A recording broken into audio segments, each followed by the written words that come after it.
സ്നേഹമായിട്ട് പെരുമാറിയത് കൊണ്ട് നിന്നോട് എനിക്ക് പ്രേമാണെന്ന് കരുതിയോ? മഹിയെ ഇല്ലാതാക്കിയ എന്നോട് സുഖമായിട്ട് ജീവിക്കാന്ന് കരുതിയില്ലേ?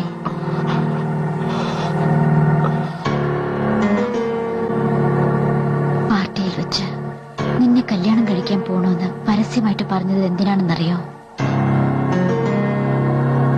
അപ്പോഴത്തെ നിന്റെ മുഖം ഒന്ന് കാണാൻ. വിരിച്ചെടുത്ത വലയിൽ തന്റെ ഇര കുടുങ്ങിയെന്ന് കരുതി ചിരിക്കുന്ന ചിലന്തിയുടെ സന്തോഷം ഒന്ന് കാണാൻ. ആ സന്തോഷം നിനക്ക് ഞാൻ അറിഞ്ഞുകൊണ്ട് തന്നതാണ്.